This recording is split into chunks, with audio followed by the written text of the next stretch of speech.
how to write 0.0375 as a fraction in simplest form. So we need numerator and denominator.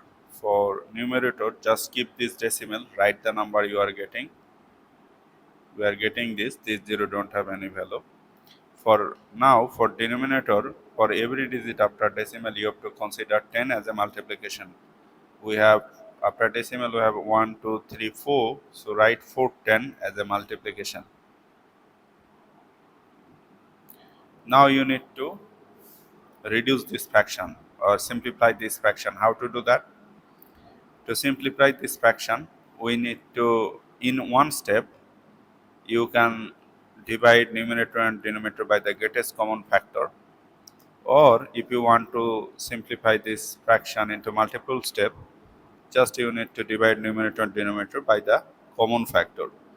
This number has 5 at the last, so it is divisible by 5. This number has 0 at the last, so it is divisible by 5. If you divide, then you will get 2. If you divide this by 5, you will get 7. 7 times 5, 35. Subtract 2, 25. Means 5 goes into 25, 5 times. 75. Again, this is divisible by 5. This is divisible by 5. You will get 2. And you will get what? You will get 1, 5. Again, this is divisible by 5. This is divisible by 5.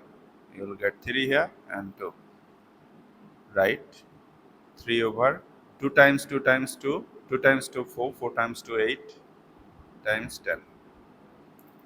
Just 10, 10, 100, 1000. These are called power of 10. To multiply a power of 10 by a whole number, just multiply the non-zero digit 8 times 1, then add zeros. This 3 is a prime number because it has only two factors, 3 and 1. You will not get any two numbers between 3 and 1. If you multiply that two number, that gives us 3. So it has only two factors. So this is a prime number. If you get any prime number, either in numerator or denominator, you have to think that the process is complete. That is, this is the reduced form, simplified form, or lowest term.